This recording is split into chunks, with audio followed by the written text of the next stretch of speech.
I know this is going to make me a traitor. I know this is going to make me a bootlicker, a shine, whatever derogatory name African Americans use to degrade, berate, deride their fellow African Americans or Black Americans who express an opinion that does not fall in line with the prescribed narrative of the African American collective. But I believe many of us are totally wrong on this Austin Metcalf, Karmelo Anthony situation. And the reason why I believe we're wrong about this situation is because there is hypocrisy being displayed at the very beginning of our argument against Austin Metcalf in favor of Karmelo Anthony. The first contradiction I notice is the part where they're saying Austin Metcalf put his hands on Karmelo Anthony. Now, the people who hold this sentiment are like, yo, if Austin Metcalf and others did not want Karmelo Anthony under their tent, they should not have put their hands on him. They should have went to someone in charge and told that person so that that person could tell Karmelo Anthony to leave from underneath their tent. Okay.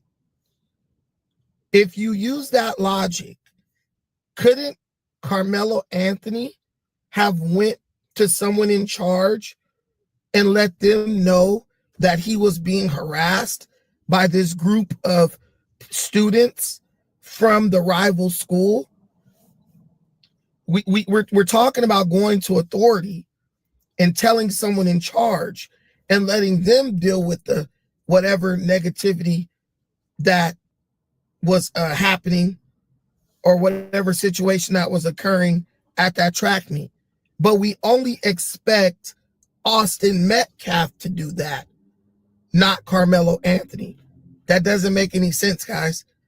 The way things go is you probably want to tell someone in charge before you pull out a weapon and delete someone. But Karmelo Anthony doesn't have to do that because he's Black.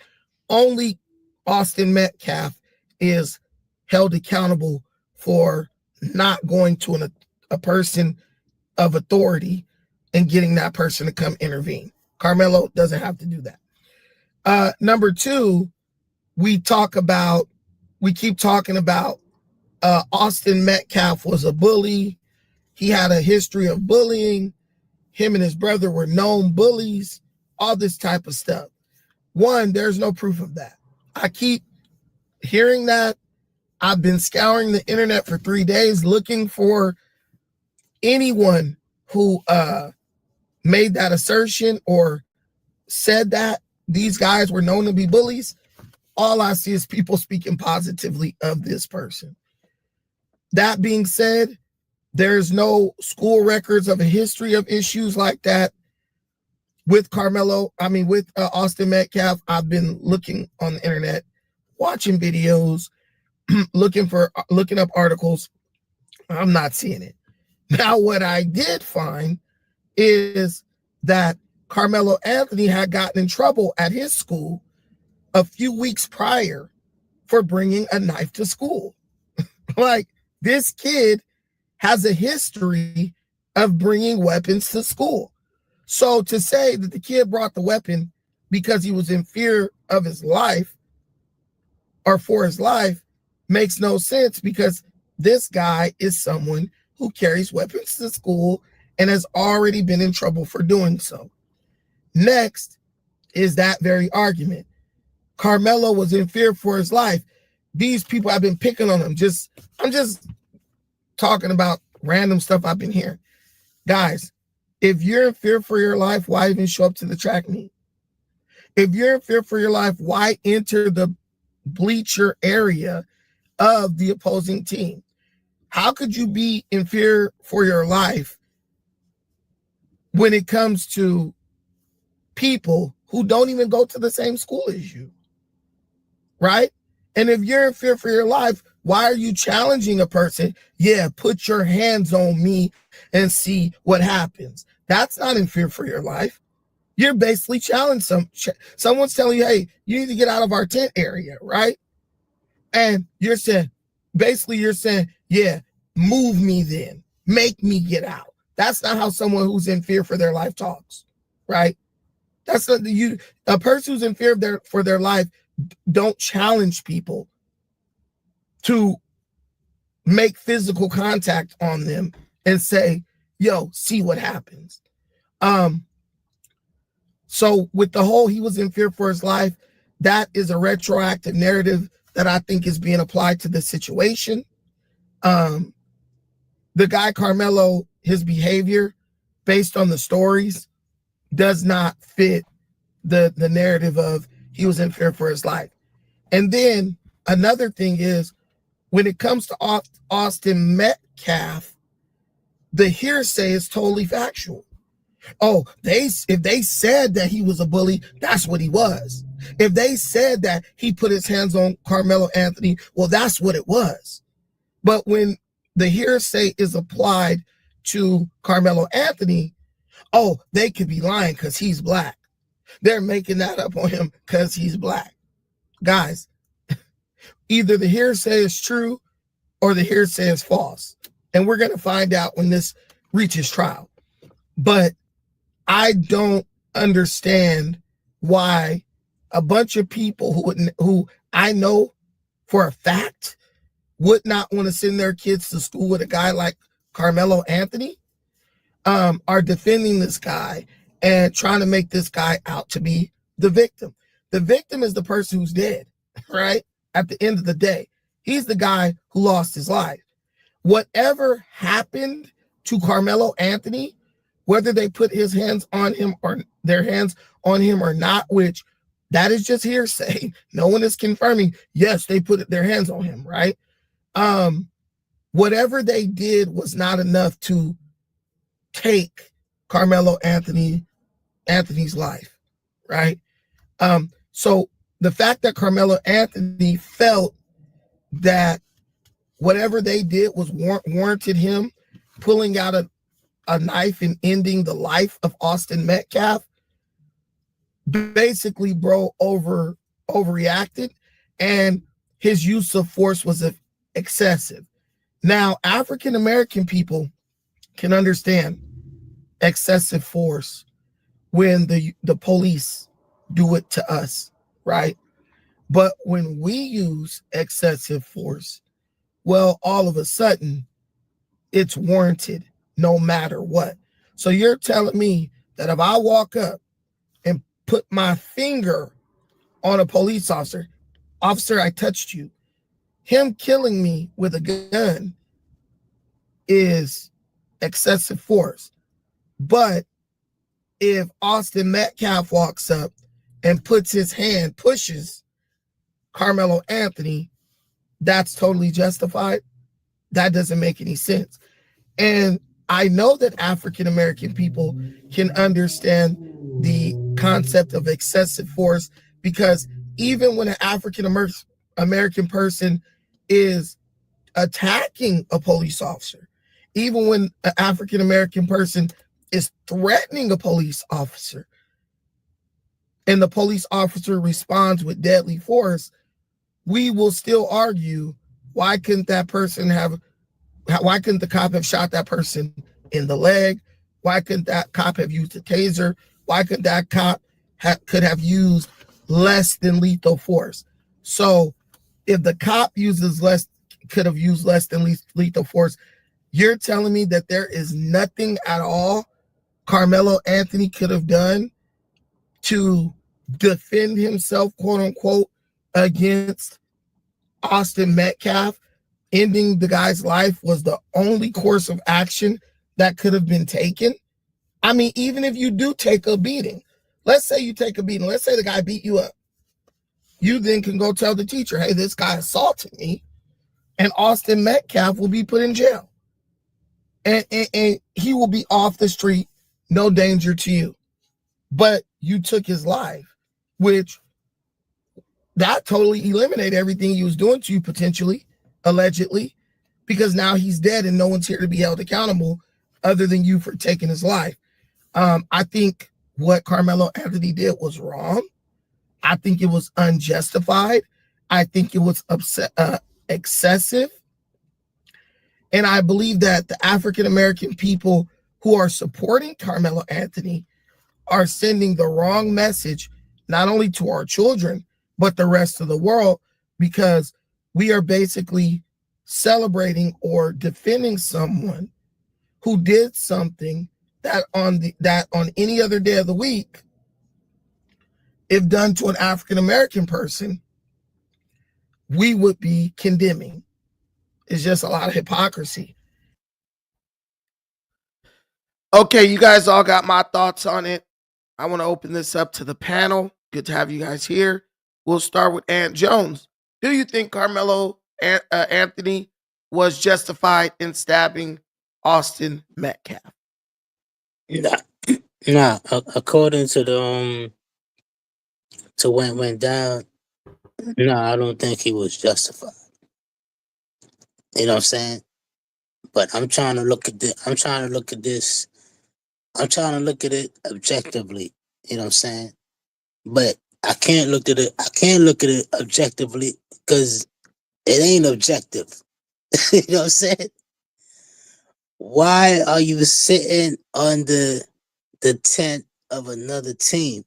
Either you came to kill this dude, or not really kill this dude, but you came to confront the dude because he did something to you in the past.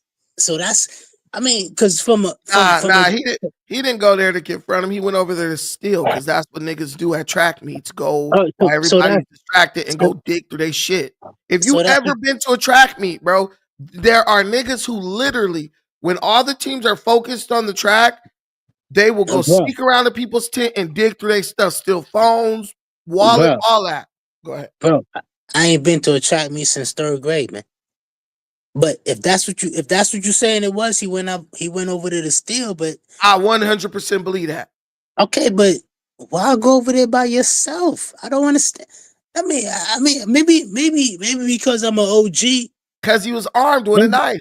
Maybe because I'm a double OG and I don't understand how these new cats roll. But I mean, why I'm going to sit under the opponent's tent for what? What benefit? What does that benefit me? And I'm coming over there without my homies, man. So was this dude Carmelo Anthony like a loner? He didn't have no team. He played football. He played football. He had already got in trouble. Where was his crew at? That's what I'm saying. This don't add up. This shit don't make no sense, man. This is like some made up story, man. This shit don't make no sense, man. Cause I mean, you play football, you supposed to be some popular dude, but you come over on somebody.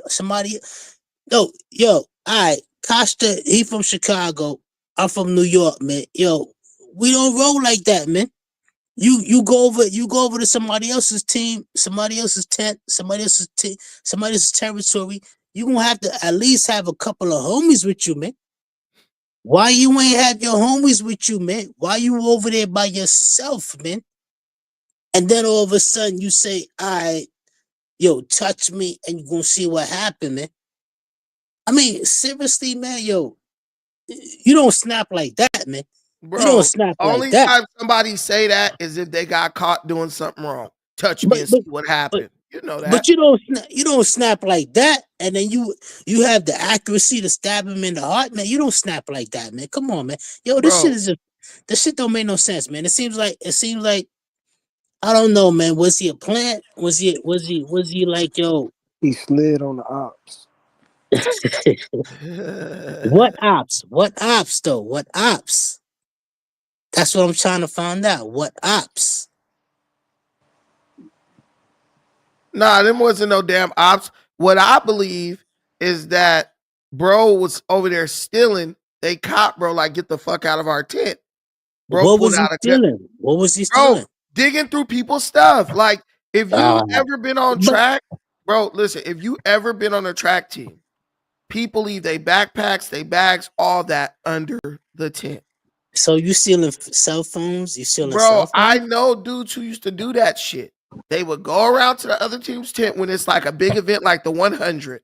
The 100 is a huge event in track. Everyone watches that. No, they didn't just do that for track. They did that for other things like Any basketball too, track, bro. they go under the tent.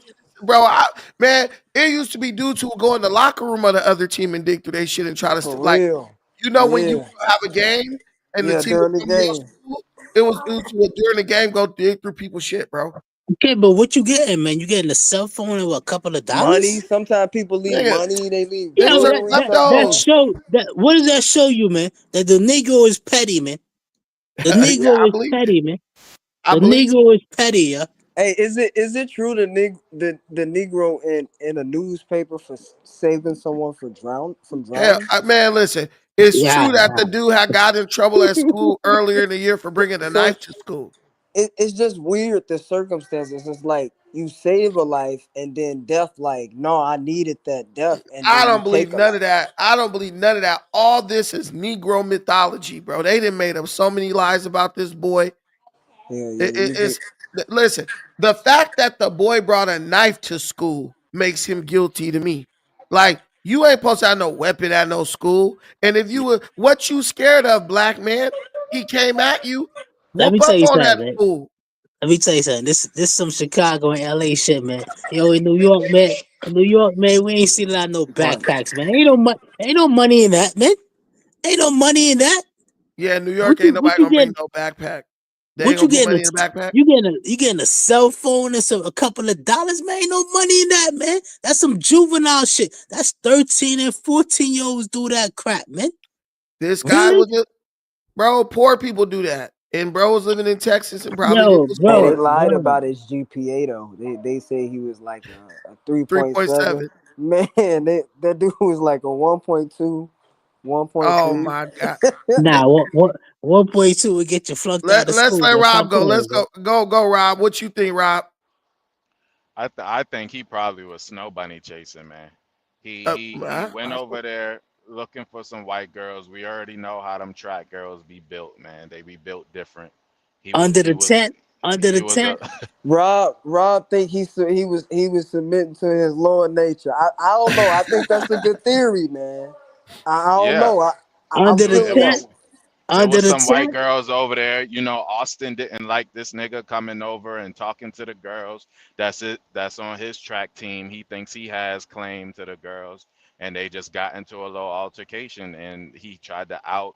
You know, he got to have bravado. He I ain't never seen a white But dude why he try to fight a packing the black. knife though? Listen, Like bro. why he got the I knife have on him? never, I have never in my life seen a white dude trying to fight a black dude over talking to white girls. Never, ever. Uh, well, What you kind of you knife? live in What LA. kind of knife he You had?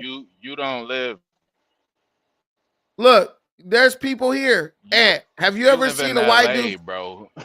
Okay. Have you ever had a white boy try to fight you over talking to a white girl? Hell nah. I ain't Hell never nah. even seen that. Hell Maybe nah, in man. maybe in the 1950s. That must be some Chicago crap, man. Nah, That must y'all, be some nah. So South y'all, Carolina so stuff. so so y'all don't think white boys would be protective over a black dude coming under the Hell Man, tent no. and no, trying to Hell talk to no, white man. girls, bro? white Hell boys no, in man. high school is I'm running through white girls. Hell no, man. They don't care. y'all tripping. Okay, okay. They damn I sure don't be know. giving them. They Where be I'm giving the from, broads. you They can't be just giving them go. broads away, man. What are you talking about, man? Nah, where I'm from, bro, you're not just gonna run around and snag up all the white Where girls you from the from? gym, Where bro. you from, man? Where you South from, man? Carolina, All South right, Carolina. man. All right. I come to South Carolina, statue of a couple of white girls, man. Let me have some white boy Well, tell me something, man. as an adult, it's different. It's just a theory, man. I think he was snow bunny chasing, and he overreacted. I mean, it's really some lame shit. Who's Okay. All stabbing, right. anyways? All right. That's not even a body he can Even really. even if he overreacted, even if he overreacted. I mean, come on, son. Come on. Yo, we from the hood, man. I mean, I know y'all from the hood. I mean, I don't mean from the hood, but I know y'all like yo. Maybe I he was trying to kill two birds with one stone. Maybe he was trying to what poke two him, birds? and No, no, no. Be serious, he man. was What two trying to birds? poke him, Hey, and he guys, was trying to, y'all going he was left. Y'all shopping for going snow left. bunny. Y'all going. This is what I'm saying, man. This is black people mind. Our minds just start bringing up random shit that don't. Bro, we gonna let Michelle talk. But what I'm telling y'all is this: there is no way in hell at a track meet you are supposed to be. That's the first. That is the first degenerate Negro thought right there. Oh, he was justified in being under the other team's tent. That's like in a football game going to go sit on the other team's side of the damn field. I already told Like you. say but look, you a player though. You're a player and you go sit on the other team's bench. Is that allowed? Is that allowed? I'm asking y'all a logical question. Is that But allowed? I already told you. Why was he sitting under the other dude's tent, But what man? I'm asking these other black people, like Robert, is it allowed to go in a football game as a player and go sit on the other team's bench? We ain't Whether gonna it answer was that question because that's too whether much it like logic, right? whether it So it was ain't allowed allowed or No, to go not. under the. What was he doing there? Can somebody no, explain to bro. me what was Track, he bro. doing there? Was he I ran track in high school, bro. The Bruh, track it field doesn't. is like a free for all. You can Stop go it! all Stop it, over the Robert! place. Stop it, Yes, it Robert! Stop is. it! Stop lying. I'm If you would have serious, brought bro. when Y'all I want was to in know high school, why? if you would have brought your ass under our tent, we would have whooped your motherfucking ass, dog. What the hell are you doing over here? Nigga, Straight up. people are fucking under the benches. Like people are That's different. You all under the benches. You are not up under the other team's tent. Stop lying. this still bugging, yo? This still the bugging, man. tent. The tent is just somewhere that you chill at and drink water and No, like that get is What are where you get you doing keep there? What are everybody's you doing stuff. there? What are you That's where you doing keep there? everybody's stuff. cuz you can Okay, mingle, let me bro. go to Track Michelle. is not Michelle, that hyper competitive. Like listen, man, wherever you go, it ain't competitive. I'm in California. It's competitive. You don't bring your ass to the other team side, period. well, we mingling where I'm from. Well, y'all, that's why y'all suck. Michelle, go ahead. Hi, Brendan. Long time. Don't It's call been a me out while. to the choir. Okay, I'm behind on my streaming tides. I'm You behind should on my. subscribe. You should be my first channel subscription.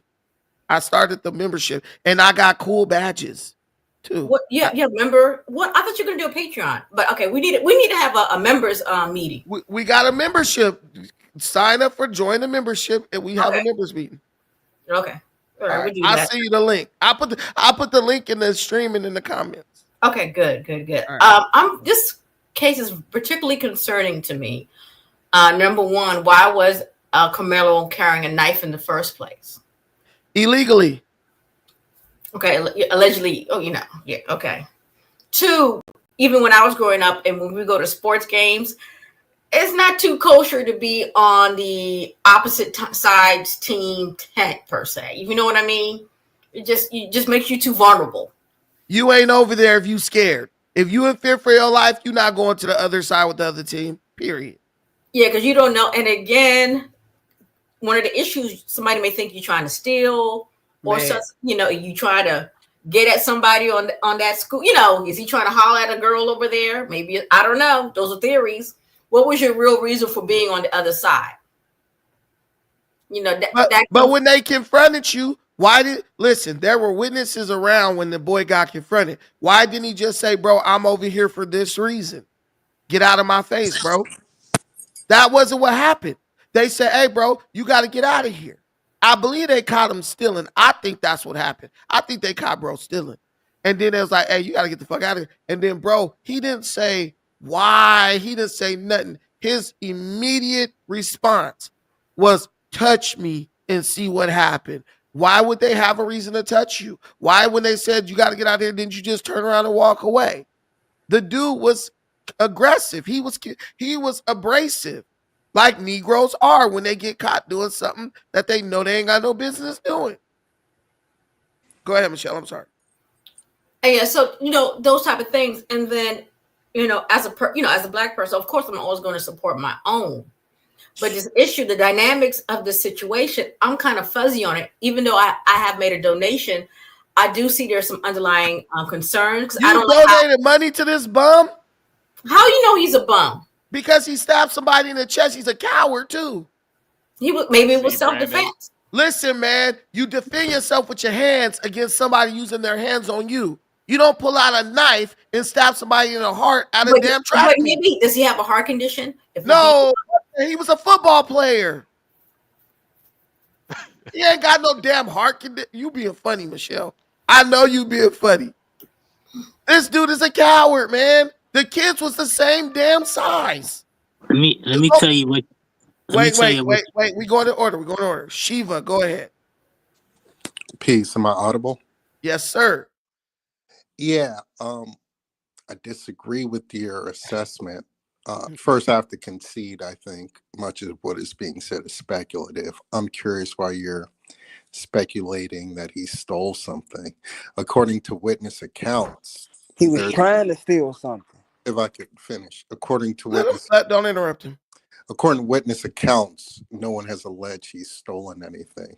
From my understanding, from news reports I heard, it was raining at the time, right? And apparently, Mr. Anthony went to seek refuge under the tent.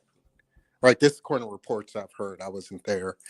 Wait, I think so Nico scared of the rain now? This is no way. Stop. This is according to rumors you've heard. There's no reports confirming this stuff. So even I've heard lawyers talk about how chain of custody concerning the alleged weapon is going to be a consideration. I just want to clarify. I wanted you to clarify. This is according to rumors that you heard, right? So again, if you call reports, news reports, rumors, so be it. What news report said it was raining and Karmelo was going under there to seek shelter from the rain? Because I've watched them all. Wait a minute. The brother said I was speculating.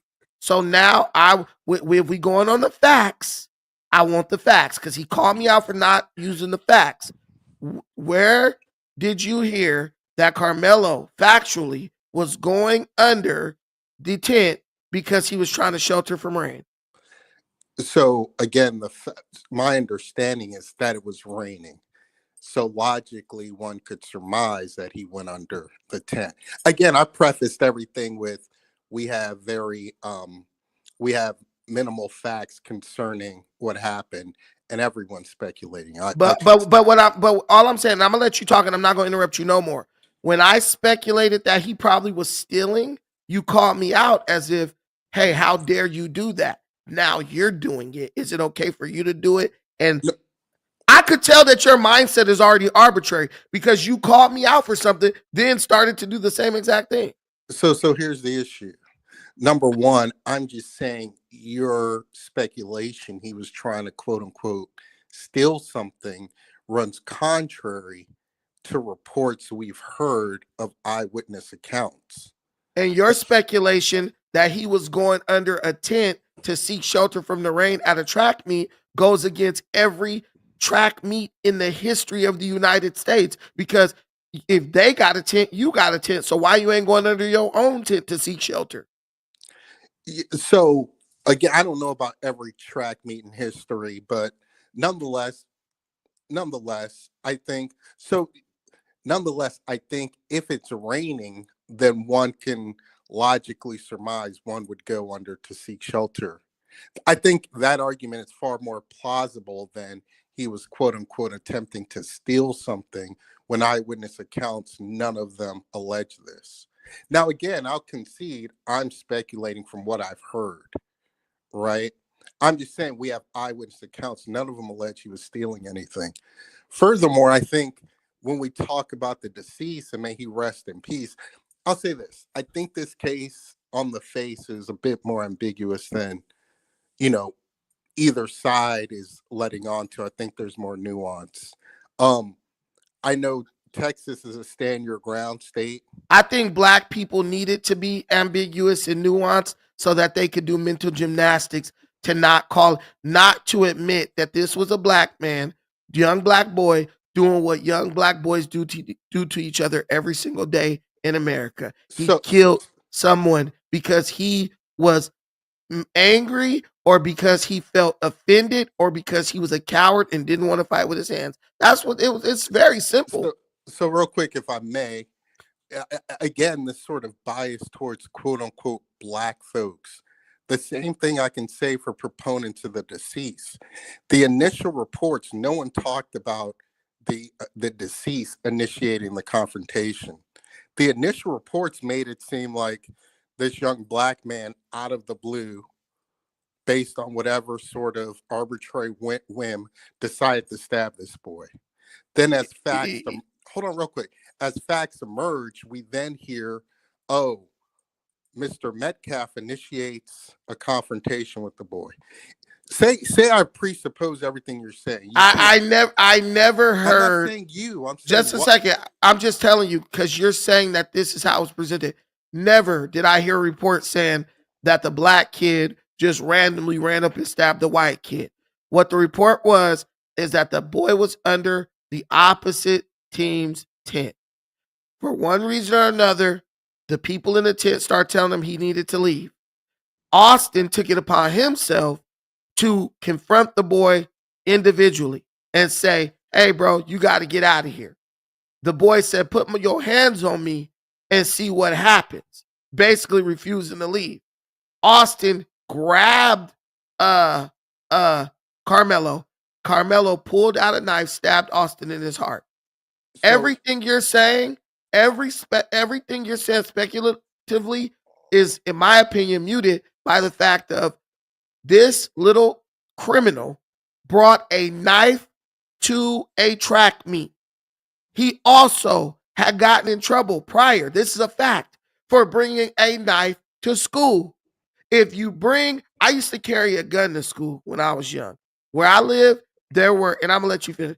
Where I live, there's a gang called East Side Longo and West Side Longo. And they was lighting our ass up on a daily basis, shooting us, trying to jump us, all that. I brought a gun to school every day. I brought the gun because if I was to be confronted by West Side Longo, I was going to blow his fucking head off, okay? That's why I brought a gun to school. Guess what? You're bringing a weapon to use it. You're not bringing it because, oh, this, that, and the third. Whether you're scared or not, you're bringing it to use it. And they didn't even know each other. I knew the gang members who I thought might come after me. He didn't know this dude. That means he was bringing a knife to school with the intention of using it on anyone who confronted him over anything. Go ahead. I won't say another word. No problem. I think what you're highlighting is germane. And this might help his defense. Now, what are the reasons one might bring a weapon to school? I might submit to you they might be the consequence of perpetual bullying, and they feel they need to defend themselves. I'm not saying that allows them to breach the law and bring a knife, but it does speak to a frame of mind and cause.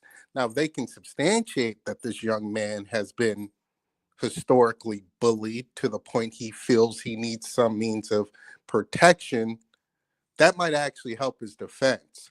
Theoretically, I'm just speculating. That won't help his defense because the first thing of defense is, do you have an ability to flee? Do you have an ability to get away without using that weapon? Every witness around said we asked him to leave. He refused to leave. So wait, real quick. I got you. Yeah, Anthony, you're not adding anything to the discourse anyway. What you mean I'm not? No. Why are you trying to trigger, bro? Come on, let's be honest. Hey, focus on the topic. Focus on the topic. I'm gonna ask something real relevant. Yeah. Hold on. From my understanding, pertinent to the stand your ground statute in Texas, there isn't a compulsion to retreat. From my understanding, I'm not a legal scholar, I'm not a lawyer. I'm just saying this is the culture in Texas. This is also a culture where it is an open carry state. But how are you defending the law while breaking the law, bro? That don't make no sense. That's like me saying I broke in your house, you came at me with a gun, and I blew your head off, and I did it because I was defending myself. That don't work, bro. You think you talking to? Well, so here's the thing. It can be mitigating in the grander fact pattern. For instance, with Kyle Rittenhouse, if I'm not mistaken, He broke the law by bringing that particular. Oh Hold on, God. Okay, if let I him go. Let him go. Let him go. Let him go. Go ahead. He broke the law by bringing that particular type of firearm across state lines. He never broke the law. Okay. You're Let wrong. me ask you. Kyle Rittenhouse was legally authorized to carry guns across state line because he participated in shooting competitions. Okay. That was determined in court. Okay. Let me ask you this. And just to get your frame of mind on things, what was your stance on the Daniel Penny Jordan Neely case? Now it's Daniel Penny now. No. I think it's relevant in the sense that You're trying to move the goalposts around. No. But I believe the white guy was right in that one too. Hold on. If I could, Brandon, Let him move the goalposts around, man. Wait, I work for the New York City. I work for the New York City Transit, man. I work for New York City Transit, man. I personally don't care. I was talking. Okay, hold on real quick. Hold on, guys. You know how many people I want to choke out in the subway station? Order, guys. Hold on. Order. Listen. The funny thing is, you bringing up Daniel Penny absolutely negates your point about Carmelo Anthony. Because if Carmelo Anthony was justified for killing this guy in self-defense because what he perceived was a threat or an attack, Daniel Penny also was justified because that guy was literally screaming, I'm going to kill you. I'm going to kill somebody. I'm ready to go to jail. I'm ready to die. So, well, if I may, Carmelo and Penny are soldiers in the same struggle. He justified bringing up Daniel Penny, man. To you, Brandon? There was a damn conductor assaulted 2 days ago by somebody on the platform, man. What are you talking about, man? So, Brandon, the reason. What are you talking about, man? So we gotta make this cordial. Go ahead. Yeah, I don't know. He's not constructive to the debate. Go ahead, Shiva. So the reason I bring that up, and again, it's a different state, different statute, so forth. I think it just points out the ambiguity of this notion of appealing to quote unquote self-defense. I think it's very nuanced. And I think anyone to specifically say clear cut X is X and Y is Y, I think these types of cases illustrate that it's far more nuanced than we presume. So all I'm saying, again, I don't necessarily have a position of who was right and wrong. I don't know how clear cut it is. I think if it comes out to how severe the sort of nature of the aggression from the deceased was to Mr. Anthony, I think that's definitely mitigating, right? I think that might, at the end of the day, I think at best he might plead out to some form of manslaughter, and that's what we might see here. And I'll say this, when we talk about Mr. Carmelo Anthony, I hear a lot of disparaging things casted towards him, which I think is natural. According to his own admission, per the police report, he stabbed someone. Now, the circumstances surrounding that, we'll see what the nuance is. But I've read the boy was a hero, legitimately. He saved someone from drowning. I heard he has a high GPA. Where you read that at? It's been... Yo, B, can I talk? Hold on, if I could finish. Wait, Anthony, where did you hear that? Where'd you read that? I saw it on Twitter, if I'm not mistaken. Man, get the hell out of here, bro. Y'all, black people love presenting rumors and hearsay as facts. We got to stop doing that. Hold on. I'm very careful in my verbiage. I said I've heard. I conceded when I got on stage. I wasn't. Hold on, Ed. Yeah, everything I've qualified my statement. I said I've heard. I wasn't there, nor were you. We weren't there at the time of the tragedy. So everything we're saying is quote unquote speculation. I'm just curious. What's not speculation, then we got to let Anthony talk, then go to Robert. What's not speculation is this. It was illegal for him to bring that knife to a track meet. He's already been in trouble for bringing a knife to school. He did not know Austin Metcalf at all, despite what these black folks is lying and saying. He basically stabbed somebody in the heart that he doesn't even know when he was in a space where he never should have been. And when he was asked to leave, he resorted to violence. That's a fact. Well, no, it's not a fact. He was asked to leave. First of all, when the deceased If you come to my, listen, bro, if you under my tent and I walk up to you, hey, bro, you can't be under here. Could you please leave? What you gonna do? Well, hold on. No, just answer the question. What are you gonna do? Repeat the question. If you are under my tent and attract me, you personally, and I come here, you and we rivals. They said it was rival schools. Hey, bro, you know you ain't supposed to be under here. Could you please leave? All these people around us ask you to leave. What are you gonna do? I personally would leave. Are you gonna pull out a knife and stab me in the heart? No, I told you I'd leave, but that's exactly what Karmelo Anthony did. He refused to leave. When they pressured him to leave, he pulled out a knife and killed somebody, bro. So that's what this is. If I may, a couple things. It's not quote unquote your tent. It's not quote unquote the deceased. It is their tent. It's their team. If I could finish. No, it's property of the school. Bro, you don't even know what you're talking about. You never played sports. You clearly never. Did you ever play a sport? If I could finish. I'm asking you a question. Did you ever play a sport? Yes. Did you ever play a sport? Yes. Okay. So if you're going to tell me that as a sports player, you're going to let a guy from the rival team come up in y'all space and just be like, F y'all, I ain't going nowhere, and you ain't going to do that. You're a liar. That's a lie. Can I respond?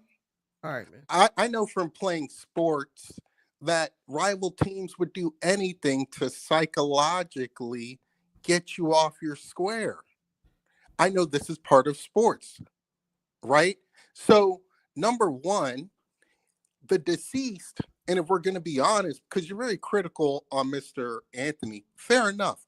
But the deceased, once you tell this individual you're not to be here, the appropriate action is for him to either go to a coach or another instructor and say, listen, this is what's going on. Homies, I told him to leave. He wouldn't leave. Okay. Hold on. Let me finish. That's the appropriate action. And hold on, if I may. You don't then go and physically try to remove the party. You have no right or authority. And when someone physically touches you, what is the appropriate thing to do? If someone physically touches me in the context of a school setting, what's the appropriate thing to do? I mean, when I was it's a very simple question. You're very intelligent, so there's no need to try to run around and pontificate. What is the appropriate thing to do if somebody put their hands on you at school? When I was a juvenile, my inclination. Okay, I'm gonna go ask a 7-year-old child because a grown man doesn't want to be honest. Well, I'm trying to be honest with you. From my standpoint as a grown man, I would. From your standpoint as a teenage kid or a 2-year-old kid or a grown man, I'll answer it. As a juvenile, 17-year-old me, I would perhaps be inclined to fight the person. If I'm being but what is the proper thing to do? Because we're arguing the proper thing to do, not what human nature says. We're talking about what the rules say do, because this is what you guys do. It's arbitrary. When it comes to Austin, he was supposed to follow the rules to a T, but when it comes to Karmelo, he could break the damn rules and kill people, and it's justified. What is the proper what's the procedure where you got to get it? I'm just kidding. What is the proper thing to do in high school if somebody put their hands on you? You would appeal to some sort of authority. You go tell somebody. This is where black people this is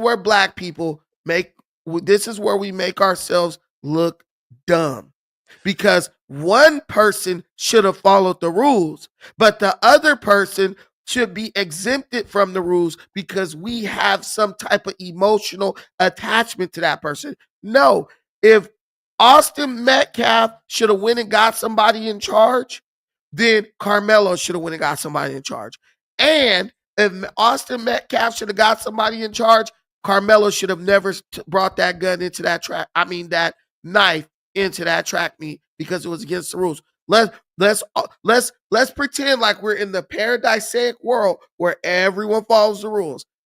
Well, we're gonna make it a points game. Karmelo committed 2 offenses. Austin committed 1. Karmelo loses. Austin wins. So I'm glad, per my encounter with you, you're now dispensing some degree of fault to the deceased in this Oh, interaction. I said the boy was wrong for putting his hands on Oh, Karmelo. I didn't hear that. I've always said that. Let But me ask I you also this. know that you don't kill nobody for touching you. I'm not That's appealing crazy. to killing for anyone for touching. I just know Daniel Penny choked someone out to death that didn't touch him. But I'll say this. but Hold also on, if I may. Austin wasn't. Wait, you keep bringing up Daniel Penny. Don't bring up something that has nothing to do with it. Then say, hold up. Also, Austin Metcalf wasn't screaming, "I'm gonna kill you. I'm ready to die. I'm ready to go to jail. I'm gonna kill somebody." I could understand that. This guy is actually making violent threats. Austin Metcalf just said, "Bro, you gotta go." And bro knew he wasn't supposed to be under there. It's like that saying, if you knew better, you would do better. Bro knew better. He chose not to do better, and someone ended up getting killed. So let me ask you this. And then we got to go to Rob. All right, who escalated the situation? I believe that, well, that depends on how you look at it. Because on one half, you could say Austin escalated it, right, by putting his hands on bro. But then on the other half, you could say that Karmelo escalated by going over into the rival team's area. You're instigating, you're agitating. And earlier you said you know that other teams will do anything to get in your head. So you even acknowledge that there's a possibility that Karmelo was doing that to agitate or escalate the situation.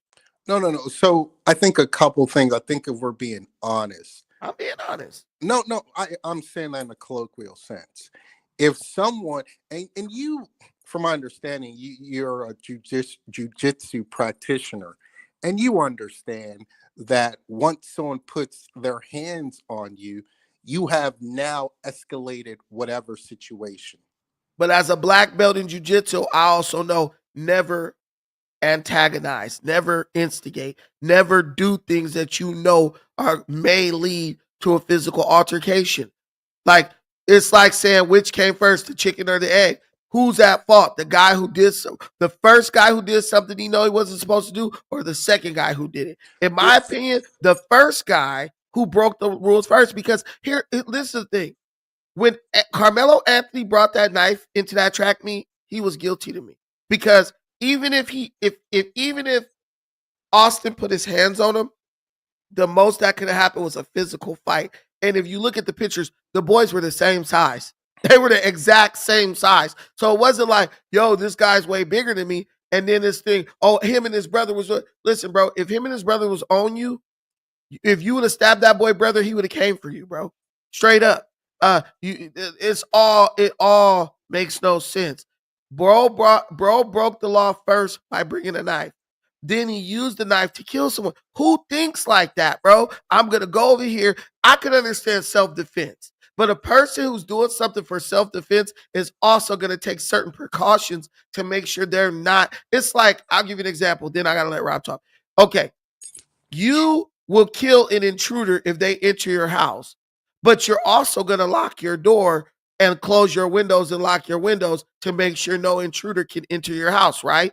They got to go beyond the point of your security for you to be able to use a gun on them. Well, before you will want to use a gun on them. This guy, Karmelo, basically created the perfect storm of events for him to kill somebody. That boy would be alive right now if Karmelo had followed two rules, one written and one unwritten. Well, three rules. Two unwritten. Two unwritten and one written. One, illegal to bring a knife into Texas track events, into Texas school events, period. Two, you do not go into the other team's area, especially under their tent. Three, you do not stab somebody in the chest when they are putting just physical hands on you. They don't got no weapon. Why are you trying to kill them? But go ahead. Yeah, I would just say. And then Rob, you next after he's finished. Likewise, the deceased would be alive if he didn't. And I would submit to you, I believe he escalated the situation, right? And I think that's clear from what we see. Again, you see someone in your tent, quote unquote, you don't want them there, you tell them to leave, they don't listen, you go to your coach, you go to campus security, whatever the case is. From that point on, you now retreat. This isn't my business. We're going to have him taken care of. bro. The fact Okay, so what? So you think he would have listened to campus security? it's not a matter of Do you think he would have listened to campus security? I'm asking you a question. campus security has the authority to do what is necessary. And if you would have touched Hold him, on, what let me you would have finish did because to you're them? asking me a question. They have the authority to do what is necessary to remove him if he was, quote unquote, as you say, trying to steal something, cause a threat, be a disruption. They have the legal authority. Now they can escalate it to the police or whatever.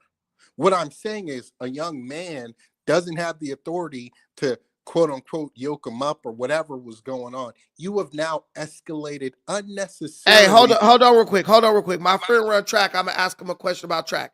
Hey, Vinny, you ran track, right? Yeah. Okay.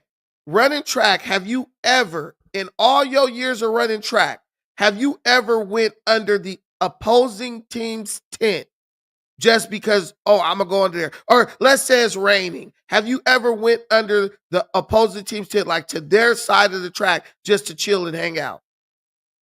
Hell no. That's a hell no, right? Yeah, no. Do you ever do that? No, I don't. I mean, you have all your own shit. You bring your own tent. Even when we used to go to the when we used to have our Saturday events, when we used to have to come catch the school bus to go to shit, we had our own stuff. I've never seen nobody ever go to nobody's tent. I probably went to somebody to say hi, or say what's up. Like if I was like we against college, If you know them, out, no. right? Okay. Yeah, Do you know who Do you know who Karmelo Anthony is? Anthony is not the basketball player, but the guy in Texas who killed the other kid. I seen that story like today and yesterday and today. Okay, so do you know the details of that story? Not everything, but something about I don't know. I don't know everything. No, honestly, no. Okay, I'm gonna call you back. I know he was stabbed. Yeah. He was stabbed or something in his chest or something. Okay, I'm gonna call you back. All right. Okay.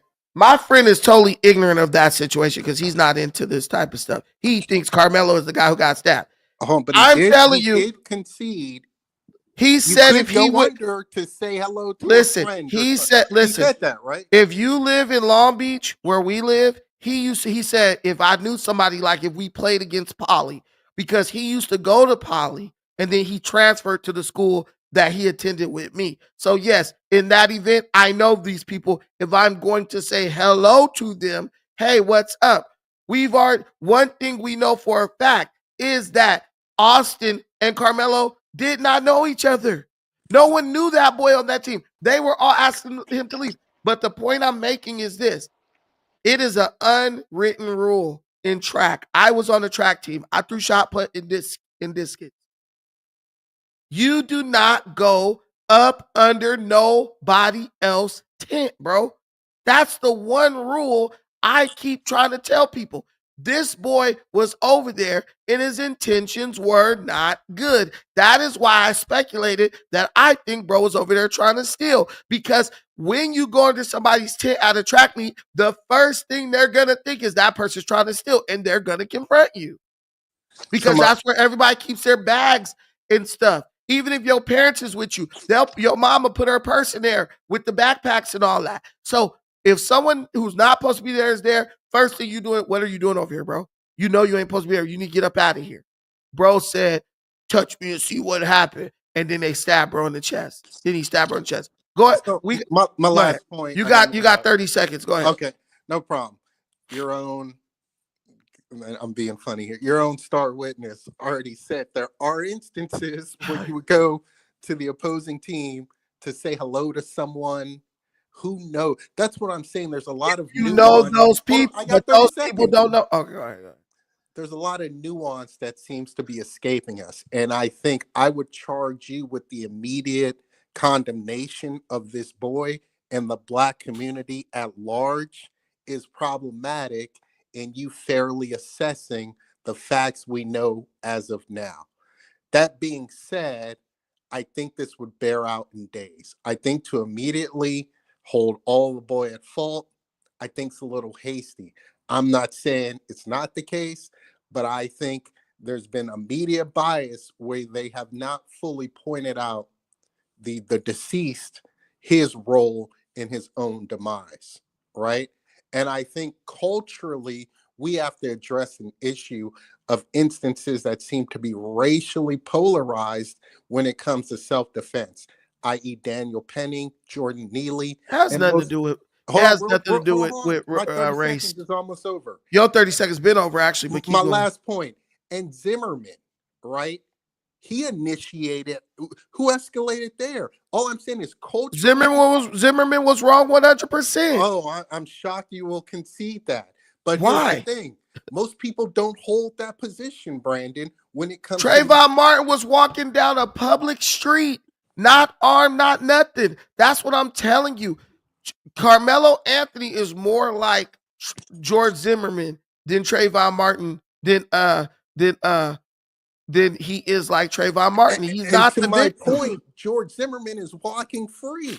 So if these things are so black and white, pun intended, when it comes to the racial dynamic concerning self-defense cases, we see that both sides have their biases, their prejudice, and unfortunately, this is even highlighted judicially speaking. So all I'm saying to you as a fellow black man, first of all, shout out to you, get your flowers for your Pan-African, stuff. But this conservative Trump MAGA See, supporting now you're stuff. trying to attack me, bro. You're that what I Listen, do listen. personally has nothing to do with your opinion on this case. You're conflating. You're Well, I moving think that around. informs. I think that informs how you look at this No, case. it doesn't, because I can see that George Zimmerman is wrong for killing Trayvon Martin. I can see that the police are wrong for killing Tamir Rice. I'm telling you that Negroes will get up and defend Carmelo Anthony, who is wrong, but they did nothing for young Tamir Rice, who was gunned down unjustified by the police. That's Now, all I'm telling you. We pick and choose who we want to defend, and we will defend a killer before we but defend an innocent person. Brandon, do you think black folks do you afford black folks grace given the historical dynamic we just highlighted that they I might. give grace, but I don't give grace in the face of pure hypocrisy. Okay. Listen, I appreciate the time. It was a great interaction. You Shout welcome out to to you. keep talking. We just gotta you welcome to stay up here, but we just gotta let Robert get a word in. Okay, no problem. Go ahead, Rob. He was waiting patiently. Yeah, so there was just recently a story in South Carolina where a guy basically was getting his ass beat on the ground, and he pulled out a gun and shot the dude that was beating him up.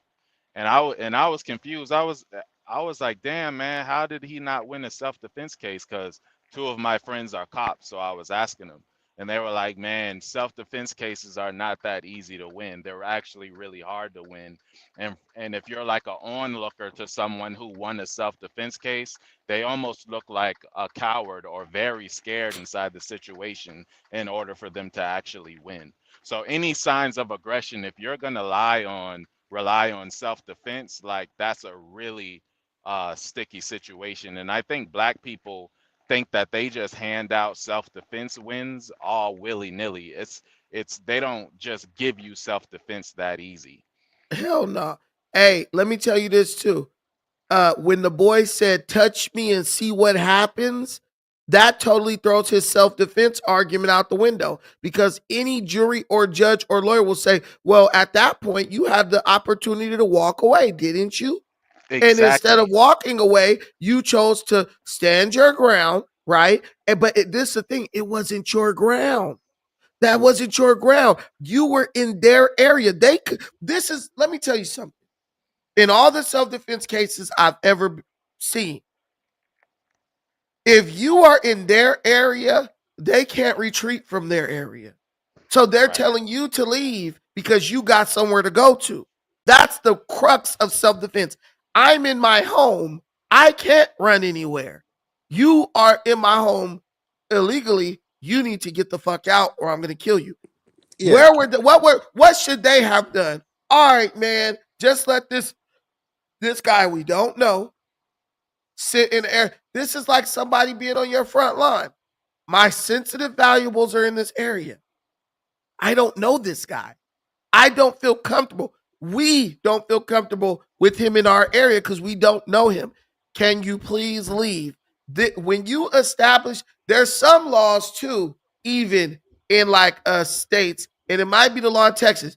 Even if you've established a position with a canopy or something, they basically treat that like that's like your personal area and Yeah. someone's invading your space. There's That no there's no yeah, man, I'm gonna look castle it up. doctrine Man, listen, I'm for tent. telling you, I believe I'm not 100% sure, but I believe that there's precedent on that. Like if you put up a tent, you put up a canopy, an area that you have marked off as your space. This is my space. You can Yeah. defend that And area.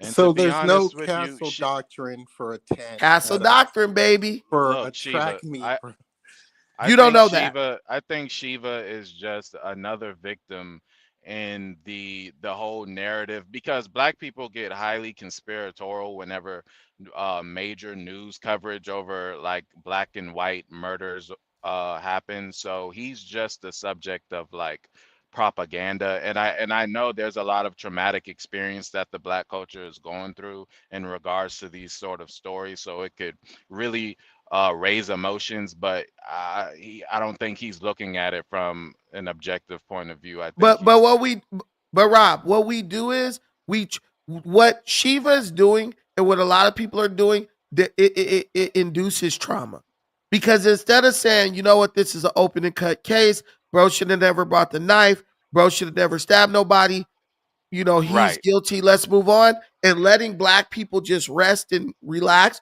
Yeah, we enrage, we yeah, provoke, right, our people, we get them all riled up, and this is what hurts when you get your people riled up on a losing argument, on a losing right. position, and you know inevitably they're gonna be dealt the blow of, you know what, the kid was wrong, now he's And going it's to prison and for it X amount of time. We So know he's especially gonna lose the case. it's Why keep it's so arguing?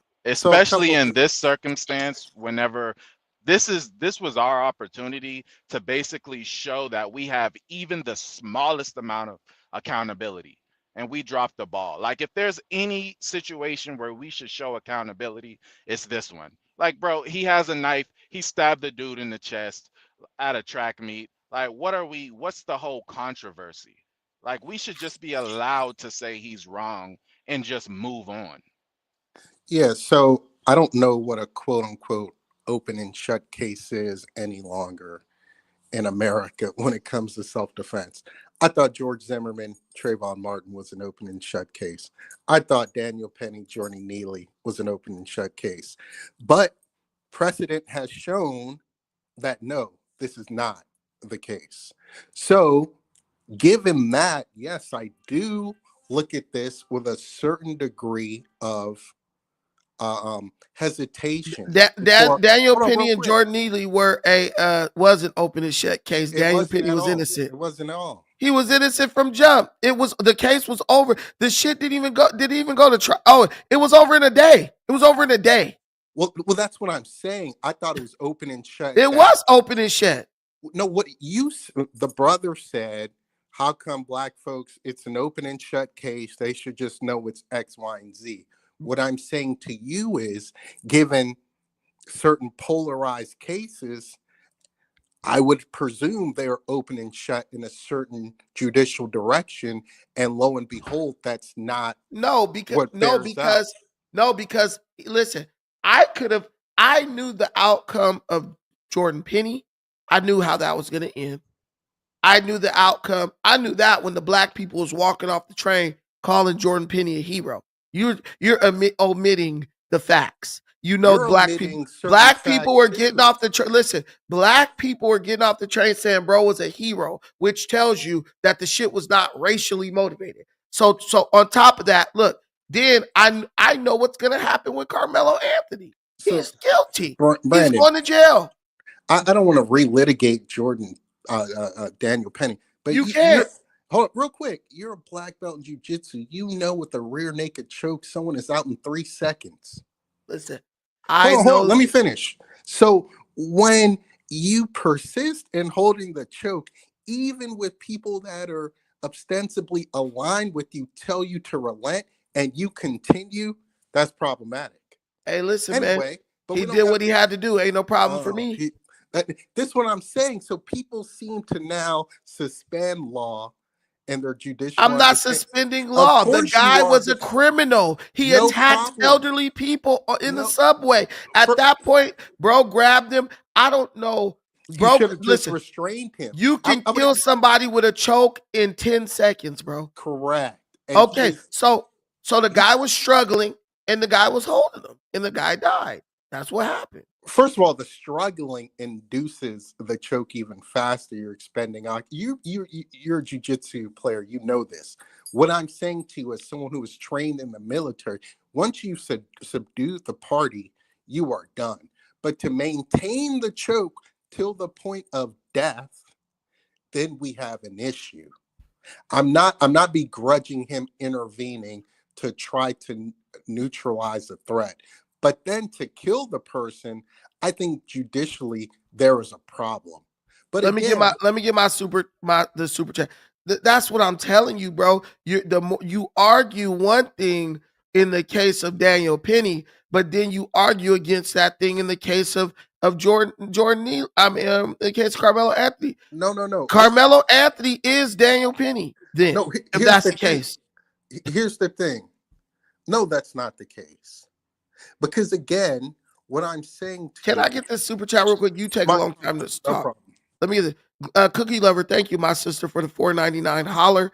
Glad Bro made a new channel where it's monetized to support. Thank you, my sister. This is actually the same old channel, which I told you earlier. It just got back remonetized. Then I want to thank my brother, Mr. Ifeo Lua, for the $19.99 super chat. Thank you, my brother. I appreciate you. I gotta find it right there. Salute, bro. Peace to the chat. Thank you, my brother. I appreciate all the support. And guys, please feel free to utilize that super chat button to bless the channel and or join the membership. I don't know where Michelle N went. She just dropped off, but hopefully she became a member when she left. But go ahead, bro. You got the floor. Say whatever you want. Thank you. Yeah, I would just say this. I would think, and ultimately, like I said, I'm somewhat neutral on this case. I think both sides are latching on from a knee-jerk perspective to whatever sort of sensibilities they've already had as they sort of survey the case. This being said, I think number one, these are both children. They're still minors, 17. All right. So even I think we need to take that into consideration. Try him as an adult. No, no. I'm being dead ass serious, Listen, man. Like, listen. ain't no fucking kid. Kids don't think about stabbing people in the chest. Yeah, but kids also think about. There are logical reasons why one would have a knife on them. There are logical reasons, right? Like I said, I think there's a lot that bears to be shown about this. All I'm saying is I think the deceased, and may he rest in peace, I think it's a tragedy. Let me continue to emphasize that. It's a tragedy what happened. Unfortunately, I think he escalated the issue. Here we go again with the ignorance. And under Texas law, you can have a 5.5 inches knife even on school property. That's a lie. That's a lie from the pit of hell. You are allowed to carry a 5-inch knife. You could carry a 5-inch knife in America, in California. You cannot take any weapon of any kind on a Texas high school campus. Last time I talked about this story, there was a people from Texas. There were people from Texas who were like, hell no, that's a lie. You can't bring no knife on the I looked it up. Big bro, we do research over here, bruh. We do research over here. Stop lying. Let me get the super chat. Deborah Leonelli. Thanks for bringing sanity to this tragic situation. Thank you, my sister. Listen, I'm over here. Look, I'm doing my best, but it's an uphill battle in the black community. Just getting black people to retain the same level of criticism or well, I guess criticism, right? Retain the same standard of judgment from one situation to the next is like almost impossible. Shiva, Do you honestly, let's talk about Braille's comment. Do you really believe that it's legal to bring a 5-inch knife onto a school campus in Texas? I don't know, but I wouldn't be surprised. Oh God, Well, listen, that's crazy. if I may, Texas is a different animal. Do you guys realize that schools are federally funded? So the federal government makes the I rules don't for schools. I don't know now with the Department of Education being defunct, Do but you? that's Oh, neither now here you nor saying there. silly shit. No, I'm just saying that's neither here. You're All being funny because I hear you laughing as you said it. So Brandon, I'll say this: the culture in Texas, this is an open carry state, right? Bruh, you can't bring no gun onto the campus of a high school or I'm a not knife. I'm not appealing to that. Open carry for adults. I'm Can't not no kid open carry in Texas. if I could finish my thought Yes, respectfully. sir. I'm not appealing to that. What I'm saying is there is a culture of being armed. I know from a legal standpoint that provision strictly for adults, but we'd be remiss to think that doesn't seep into the psychology of the youth. Let me So, ask. hold real quick. If we have a state where it's open carry, I'm not going to blink an eye of someone carrying a You're knife. speculating. What am I speculating about? Speculating that just because Texas is an open carry state, the youth then believe that they can bring a knife to school. That's not No. okay. What I'm saying is, you it then produces a culture, a psychology in which people are less reluctant than to walk around with a knife. And That's called a another thing. that's called a speculation. Hold You're on. speculating. I think we've both been doing a lot of speculation. I think mine's more rationally based than No, yours. your But stuff making that's no sense. here's another thing. This is also a fishing and hunting state. I don't know if that was a hunting knife he might All have states are forgot. hunting states. Hold on. I don't know if that's a hunting knife he might have forgot in It, his oh, backpack. stop. If Come I may, on, bro. if I may, if I You may, being funny right now. hold on. If I may, I don't know if that's a hunting knife he might have forgotten in his backpack from a weekend excursion at the lake or at the reserve. I don't know. These are all potentially mitigating factors that, again, when we just have a fraction of the facts presented to us, we all make immediate conclusions based on our prejudice and biases I'm that not might making a not. conclusion based on pressure. I'm You making you conclusion based are. on fact, bro. I'm making my I'm reaching my conclusion based on facts. You are using your conclusion based on speculations. Let me prove that. We know the boy wasn't supposed to bring no knife to school. It was illegal. It's illegal to bring knives and weapons to any uh school event in Texas. I looked that up on my last show that I did about this, right? Number two, we know that Karmelo Anthony was under the rival team's tent. That's a fact. Three, we know everyone asked him to leave and he refused to leave. That's another fact. Four, we know that Austin Metcalf grabbed him basically to try to like take him from under the tent. So I know that he wasn't punching him or kicking him or slapping him. He like grabbed him. So I assume in my mind, I envision he like grabbed his shirt or something like, come on, man, we got to go. Just in many ways, how the police might grab you or a security guard might grab you. And then we know at that point, Karmelo reached into his backpack, pulled out a knife, and stabbed bro in the chest. Now, because the way the law is in America, even spitting on somebody is considered assault, right? So was he assaulted? Yes. Was he violently assaulted? No. Was he like punched, hit, kicked? No. The guy grabbed him. They say he grabbed him to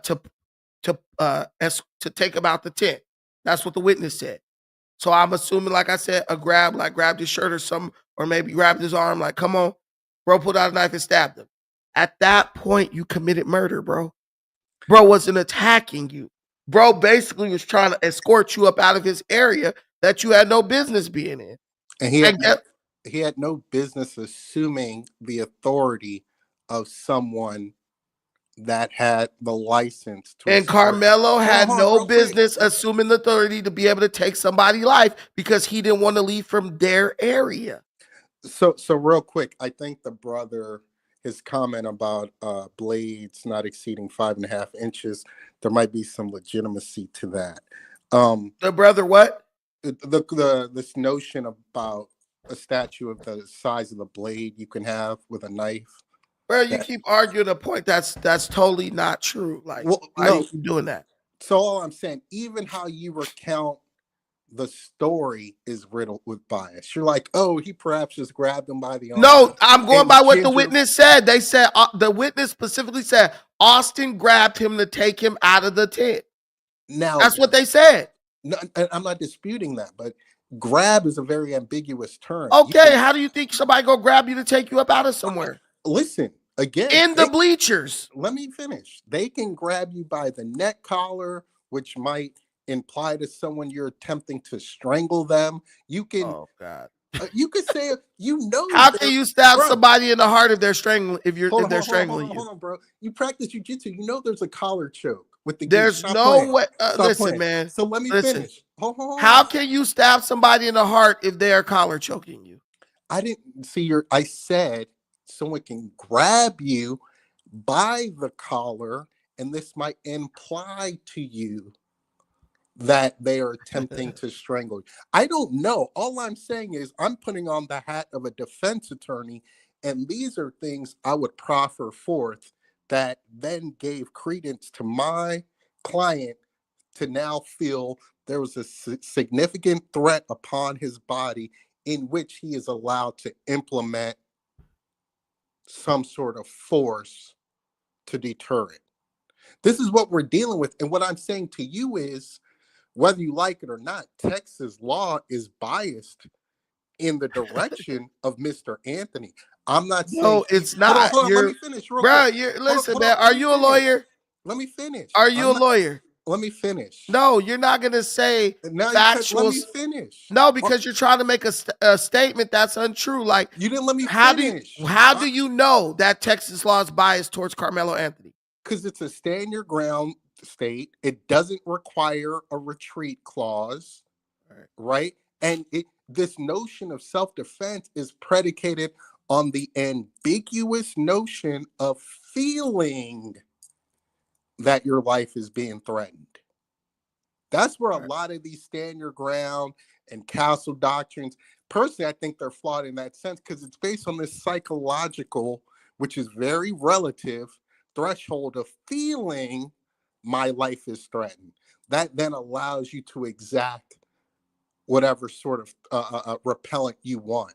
I think that's a problem. Okay. I looked it up since you think you talk. Okay, so Texas stand your ground law. Okay, you can use force, including deadly force, if you reasonably believe it is necessary to protect yourself or another person from imminent death or serious bodily injury, or to prevent the commission of a certain violent crime or of certain violent crimes like sexual assault, kidnapping, murder, or robbery.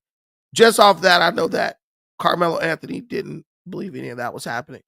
This is a key condition. To invoke stand your ground, you must be engaged. You must be in a place where you have a right to be, not engaged in any criminal activity, and not provoking the situation. When someone says, touch me and see what happens, that is provocation. You're literally, when people fight, let's be real, two guys are getting into it. What's the first thing they do? Run up, hey, touch me, fool. See what's going to happen. You're provoking the person. You're inviting the person to touch you so you can do something to them. That ain't stand your ground, buddy. You lose. So, I'm reading it right here. Let me wait. I'm not done. Castle doctrine. Texas also has a castle doctrine, which allows individual to use force, including deadly force, to protect themselves in their home, vehicle, or place of business without the duty of retreat. So what I'm telling you is, if you go and speculate, one could argue that your boy had castle doctrine because he was there in an official capacity as a member of the track team. He has a right to say, leave my area now. You're not supposed to be here, right? That castle doctrine says that he's officially a student of the school. He's officially on the track team. He officially has belongings there. And Everyone was like, get the hell out of here. Then your boy Karmelo, yes, he has self-defense, right? But you cannot provoke the situation. If you say, touch me and see what happens, as opposed to turning around and walking away, guess what? That ain't self-defense. You're provoking the situation. So a couple things. A tent doesn't qualify under Castle No, Dock. you don't get to determine that. It didn't say just a tent. It said, let's Yep. read it again. It said home vehicle or place of business. Which a tent, quote unquote, an open. If that's your tent for your sports team, you are there on the business of the school. First of all, a couple of things. I think legally we could even sort of question the notion if that is quote unquote a tent. To me, it seemed to be an awning, which is different. No, Number awning two, is attached to a building. You don't know what you're talking about. So here's the thing. If he had to unzip something and walk in and this is an enclosed. That's not the type of tent. It's a canopy. Okay. Yeah, it's a canopy. Canopy is not a tent. All right. So furthermore, the question is, it's a school. It is a track field, which is a public domain. All right, man. We're just being honest. Which should be weapon free. Which should be weapon free. I'm not disputing that. I don't even know entirely sure, according to Texas law, if you can't bring a knife. Man, I've already pulled that up on Texas law. Okay, I don't. So you can't have a knife on Texas? No. Okay, in a college, and only in a college. Oh, okay. 5 inches. Okay. Only in a college. So certain academic institutions where there's adults. College is adults. High school is kids. I mean, there's 17-year-olds on college. Here we go. I know you're gonna do that. No, it's a legit. That makes you look like you're not credible, trying to bring up little nuanced stuff. No, bro. No, I mean, it's a fair consideration. I'm bringing now, since you did that, I'm bringing Ann Jones back up. Go ahead. Finish your point. Yeah, all I'm saying is we can go back and forth. I think that the brother has a legitimate legal case. I foresee he will perhaps plead out to some sort of aggravated manslaughter or something along those lines, and that'll sort of be how I surmise this is how this case is going to conclude. All right. That's all. I think I read in the comments, someone saying, oh, it's premeditated murder and prosecution's not drunk enough to charge him with that. I think given the nuances we've both drawn out concerning this case, I think at best it's going to be manslaughter. And I think, unfortunately, the deceased, he escalated the encounter to the point where he met his demise. It's a tragedy. May he rest in peace. Hopefully, Mr. Karmelo, he gets proper rehabilitation, therapy, because this is traumatic across all lines and all considerations. And I think ultimately, those who want to immediately impart some sort of racial bias dynamic to things, they need to search their heart and conscience. That's all.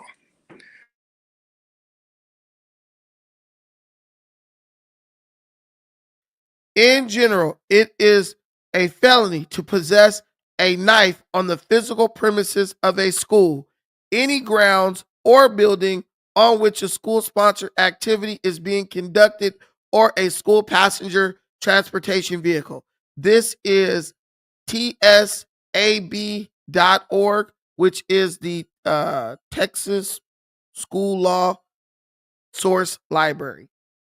So I don't know why y'all keep coming with that. Oh, I don't even understand how y'all think in our climate with these scary ass teachers where schools is getting shot up in Texas that they would still have a law in the book allowing somebody to bring a knife on campus.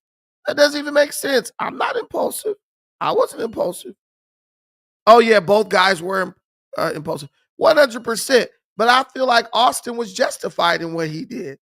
Because he was like, bro, you're not supposed to be over here, bro. What are you doing over here?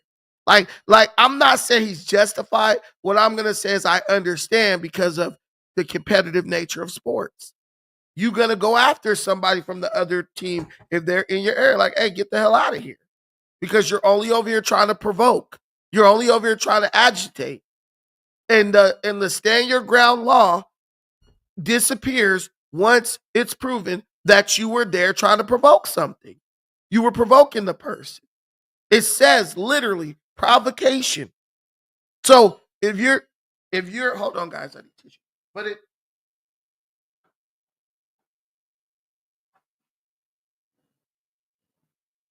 and that's not the fire alarm. That's this little clock I got right here that's going off. But look, guys, I'm trying to tell y'all, black people, man, I'm gonna I'll use it for my closeout. Go ahead, Anthony. Don't leave because I got a message. Look, once again. Hold on. I got a good message that we're gonna wrap this up with, and we're wrapping up in about 5 minutes. So go, Ant.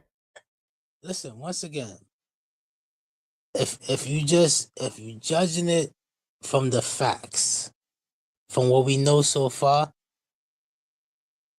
the dude ain't got no ground to stand on. Cause the only thing I'm basing it off of, besides my bias as far as what the white boy should have did to keep his life, the only thing I'm basing it off of, what are you doing on somebody else's tent? That's like you coming into the hood. You a rival gang member, you a rival crew member, and you in somebody else's hood, and you telling them to touch you, whatever. If they blast you away, you know what I'm saying? Or if you catch them slipping, all right, that's just how it is, man. But you in the other person's territory, man. Now, I don't know what this dude was arguing with you for the last 10 minutes, justifying this shit. That's all I'm concerned about, man. Why you sitting under the dude's tent, man? I don't care if it was monsoon, if it was raining monsoon cats and dogs or whatever, man. You know what I'm saying? Since when black folks are scared of the rain, man? You ain't. I mean, listen, let me tell you something, man. If it's raining cats and dogs, I ain't gonna go stand with the Ku Klux Klan because they got a shelter. You know what I'm saying? Come on, man. Y'all Negroes is scary, man. Y'all is some scary ass Negroes, man. And you know what I'm saying? You the same one talking about New York City Transit, man. I work for New York City Transit, man. I like to choke out half these dudes that be riding the train, man. You know what I'm saying? There was a conductor that got smashed out a couple of days ago, you know what I'm saying, by another black dude, you know what I'm saying, with a scooter or whatever, man. Why you caping for your own people that's destroying your own people, man? What kind of shit is that, man? What kind of crazy crap is that, man? Y'all Negroes don't want to take care of your own situation and take care of your own problems within your own community. But y'all mad when the white man come take care of the problem in your community, man. Come on, man. I'm not rolling with y'all, man. You know what I'm saying? I got to make a living, man. You know what I'm saying, man? You know what I'm saying? You got dudes raping women on raping women in the New York City transit system. You got dudes bashing old ladies in the head and all that. And you talking about, why we can't let these motherfucking dudes live, man? Yo, let me tell you something, man. Any black dude in the 2025 that ain't on their grind, I don't give a fuck about that, man. Excuse my language, man. Y'all Negroes is caping for other Negroes that ain't doing nothing but destroying the same community that y'all caping for, man. Come on, man. What sense that make, man?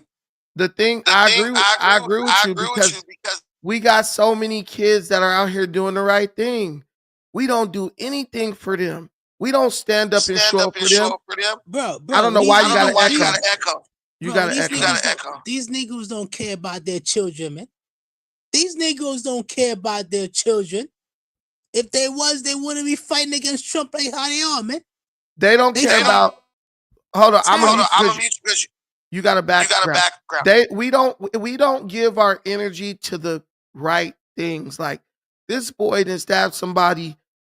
I think he's wrong. Let's say he's not. I don't know. I think he's wrong. That boy then got hundreds of thousands of dollars in donations. But there's kids in our country who don't got enough to eat, black kids. They can't get money to go to school for college and stuff like that. Where's the GoFundMe for them? But we sitting up praising this dude, trying to do mental gymnastics, and we're really setting ourselves up for trauma because we know when he gets found guilty now. Well, oh man, they racist. Look at what they. I'm not doing that. Excuse me. I'm not doing that. I'm not fighting no losing battle for somebody who don't deserve it. That boy probably ain't gonna get life in prison for what he did. So why even sit up and die on this hill and make yourself look collectively ignorant? Go ahead. Hey, we're gonna do closing statements. We'll start with you, Ant. Take 1 minute to close out your last thoughts. And Shiva, then you 1 minute. Listen, these are the same Negroes that's caping for these damn Hispanics, man.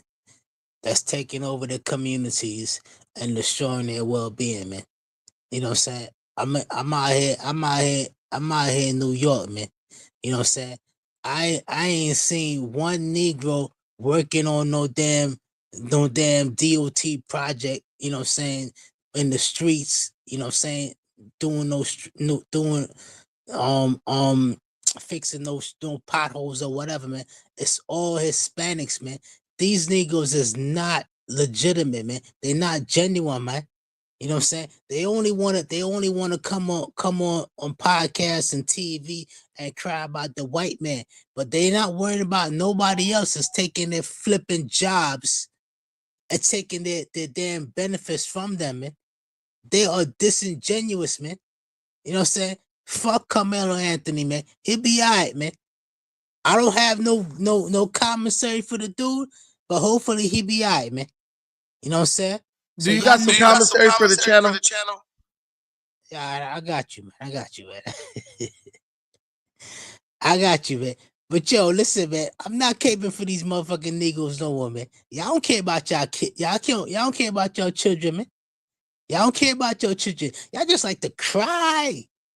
Y'all the most whining ass motherfucking people on the planet, man. I hope the Chinese motherfucking Language, bro. I hope We ain't all from New York. I hope the Chinese domesticate y'all and teach y'all Mandarin and Cantonese and all that, man. Y'all niggas are sick to the core, man. Learn a fucking lesson, man. Learn y'all lesson, man. Y'all been educated. Y'all been warned. Y'all been forewarned, man. But because y'all hate the white man so much, and the white man is fighting for his survival. Fight for yours. Bro, they don't hate no white man. That's a lie. Black people love white folks. We love white folks until it just whatever it we're told. I'm telling you, Black Lives Matter got their fingers all over this.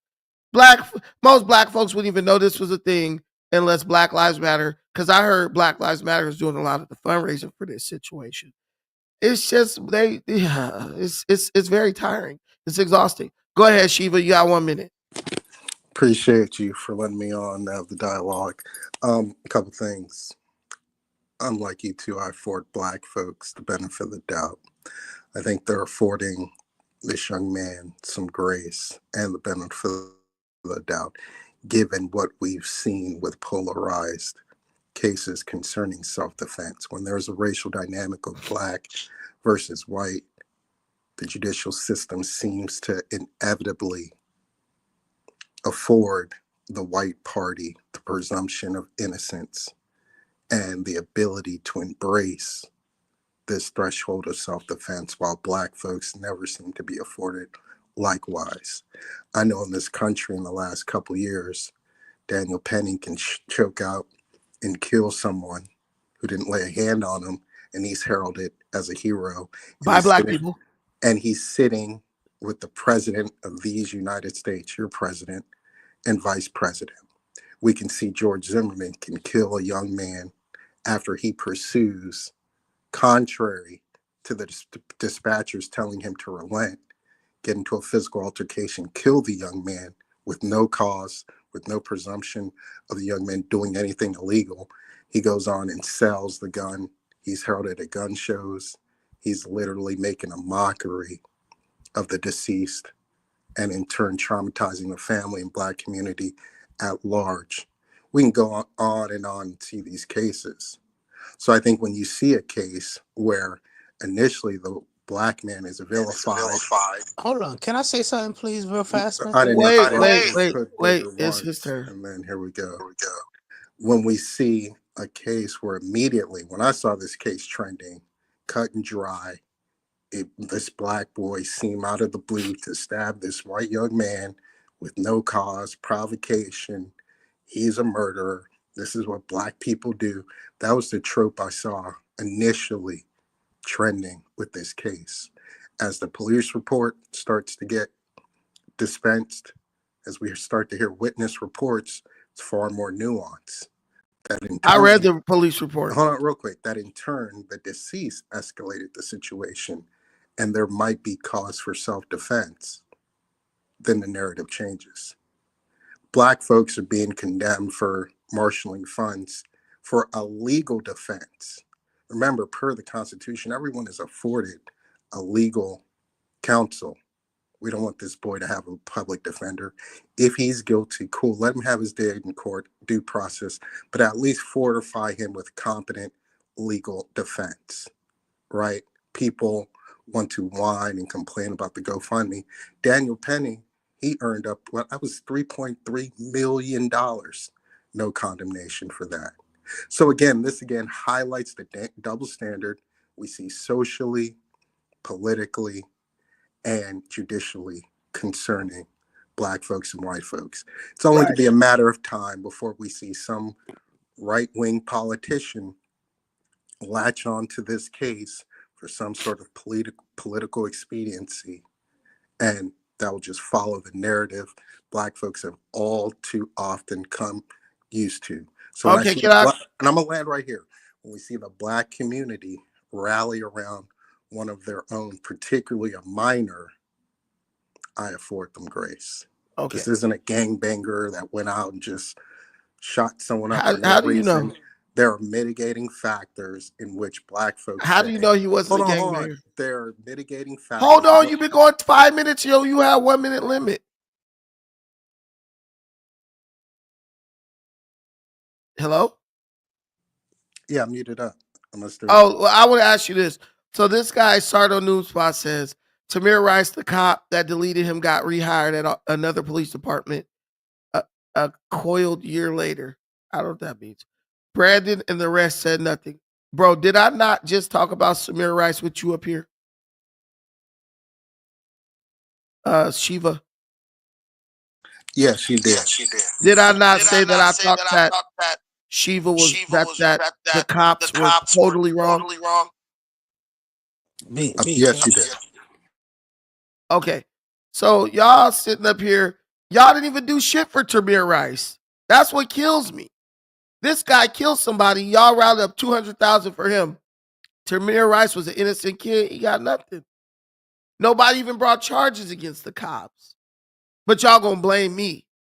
We fight for the wrong reason. Tamir Rice was an easy win. Tamir Rice should have been our George Floyd moment. He was a child, innocent. We ignored it. We didn't care. I'm saying, look, if we gonna worry about black folks getting killed, let's worry about all black folks getting killed. If we ain't gonna worry about all black folks getting killed, then why are we gonna let's hold the gang members to the same account that we hold the police when they kill black people. That's all black conservative people are saying. We're tired of the hypocritical and arbitrary black approach to the deletion or ending of black life. We're tired of it. If we gonna be, if we're gonna protect, hold on, you gotta echo. If we're gonna protect black life and defend black life, let's protect it and defend it. But if we're gonna pick and choose what black life we gonna defend and protect, miss me with that crap. I don't got the time for you Negroes and y'all mental gymnastics. All right, Ant, you got 15 seconds. Go. Yo, the only thing I want to say, man, if Trayvon Martin father ain't ride for him, I ain't concerned, man. Let that father ride for that man's child, man. If you ain't out here dedicating your life to kill George Zimmerman, what the hell you want me to do, man? That's the problem with Negroes, man. They want people that's not even connected to the issue to ride for these people, but their own family, Profited their off. own kinfolk, their own kinfolk don't want to ride for them, man. But you want me to ride for them? Get the fuck out of Hey, here, come man. on, man. Language. You was doing good till you started cussing. Now I gotta catch you. All right, man. I'm waiting on my tithes and offering. Thank you, Aunt. Hey, thank you, Shiva, for hopping up. Appreciate it, bro. Appreciate you, bro. Okay, so there's a scripture in the Bible found at 1 Corinthians 10, 23 and 24. And it says, all things are lawful, but not all things are beneficial. This is the scripture that comes to my mind when I think about the Carmelo Anthony case. Many people feel that Carmelo Anthony was right in taking the life of Austin Metcalf. Whether you feel he was right or wrong, we should all be able to agree that what he did was in no way beneficial to him, and what he did could have been what the situation could have been handled in a different way. The scripture in its entirety reads,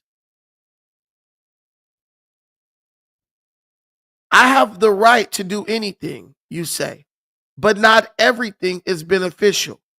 I have the right to do anything, but not everything is constructive. All things are lawful, but not all things are beneficial.